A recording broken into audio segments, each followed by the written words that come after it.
بسم اللہ الرحمن الرحیم۔ خوابوں کا انسائکلوپیڈیا، رات کے خواب کا بیان۔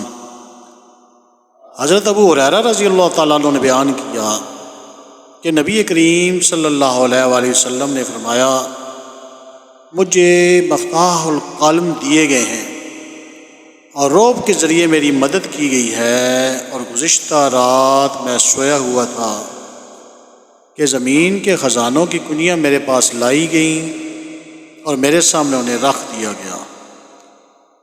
حضرت ابو ہریرہ رضی اللہ تعالیٰ عنہ نے کہا کہ حضرت صلی اللہ علیہ وآلہ وسلم تو اس دنیا سے تشریف لے گئے اور تم ان خزانوں کی کنجیوں کو الٹ پلٹ کر رہے ہو یا نکال رہے ہو۔ حضرت عبداللہ بن عمر رضی اللہ تعالیٰ عنہما کہتے ہیں کہ رسول اللہ صلی اللہ علیہ وآلہ وسلم نے فرمایا، رات مجھے کعبہ کے پاس سے خواب دکھایا گیا، میں نے ایک گندمی رنگ کے آدمی کو دیکھا، وہ گندمی رنگ کے کسی سب سے خوبصورت آدمی کی طرح تھے، ان کے لیے خوبصورت بال تھے، ان سب سے خوبصورت بالوں کی طرح جو تم دیکھ سکے ہوگے، ان میں انہوں نے کنگھا کیا ہوا تھا اور پانی ان سے ٹپک رہا تھا، اور وہ دو آدمیوں کے سہارے، یا یہ فرمایا کہ دو آدمیوں کے شانوں کے سہارے بیت اللہ کا طواف کر رہے ہیں۔ میں نے پوچھا، یہ کون صاحب ہیں؟ مجھے بتایا گیا کہ یہ عیسیٰ ابن مریم علیہ السلام ہیں۔ پھر اچانک میں نے ایک گھنگریالے بال والے آدمی کو دیکھا جس کی ایک آنکھ کانی تھی اور انگور کے دانے کی طرح اٹھی ہوئی تھی۔ میں نے پوچھا، یہ کون ہے؟ مجھے بتایا گیا کہ یہ مسیح دجال ہے۔ دن کے خواب کا بیان۔ اور ابن عون نے ابن سیرین سے نقل کیا کہ دن کے خواب بھی رات کے خواب کی طرح ہے۔ حضرت انس بن مالک رضی اللہ تعالیٰ عنہ نے فرمایا کہ رسول اللہ صلی اللہ علیہ وآلہ وسلم حضرت حرام بنت ملحان رضی اللہ تعالیٰ عنہ کے یہاں تشریف لے جایا کرتے تھے۔ وہ حضرت عبادہ بن صامت کے نکاح میں تھی۔ ایک دن آپ صلی اللہ علیہ وآلہ وسلم ان کے یہاں گئے تو انہوں نے آپ کے سامنے کھانے کی چیز پیش کی، اور آپ صلی اللہ علیہ وآلہ وسلم کا سر مبارک جھاڑنے لگے۔ اس عرصہ میں حضرت صلی اللہ علیہ وآلہ وسلم سو گئے۔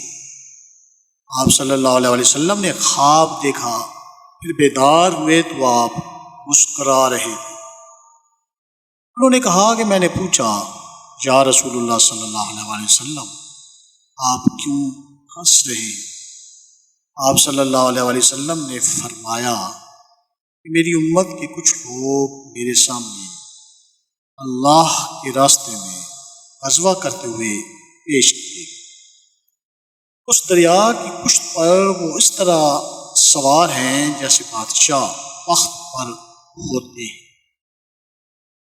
انہوں نے کہا کہ میں نے عرض کیا، یا رسول اللہ صلی اللہ علیہ وآلہ وسلم، دعا کیجئے کہ اللہ مجھے بھی ان میں سے کر دے۔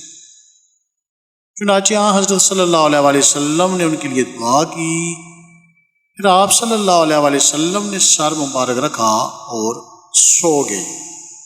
پھر بیدار ہوئے تو مسکرا رہے تھے۔ میں نے عرض کیا، یا رسول اللہ صلی اللہ علیہ وآلہ وسلم، آپ کیوں ہنس رہے ہیں؟ حضرت صلی اللہ علیہ وآلہ وسلم نے فرمایا کہ میری امت کے کچھ لوگ میرے سامنے اللہ کے راستے میں غزوہ کرتے پیش کیے گئے، جس طرح حضرت صلی اللہ علیہ وآلہ وسلم نے پہلی مرتبہ فرمایا تھا، پھر اسی طرح بیان کیا۔ میں نے عرض کیا، یا رسول اللہ صلی اللہ علیہ وآلہ وسلم، اللہ سے دعا کریں کہ مجھے بھی ان میں سے کر دے۔ حضرت صلی اللہ علیہ وآلہ وسلم نے فرمایا کہ تم سب سے پہلے لوگوں میں ہوگی۔ چنانچہ حرام رضی اللہ عنہ عنہ حضرت امیر معاویہ رضی اللہ عنہ اس زمانہ میں سمندری سفر پر گئیں، اور جب سمندر سے باہر آئیں اس سواری سے گر کر شہید ہو۔ اللہ تعالیٰ ہمیں اپنی حفظ و امان میں رکھے اور ہمیں ہر اس چیز پر عمل کرنے کی توفیق دے جو حضور اکرم صلی اللہ علیہ وآلہ وسلم کی زبان مبارکہ سے نکلی۔ آمین یا رب۔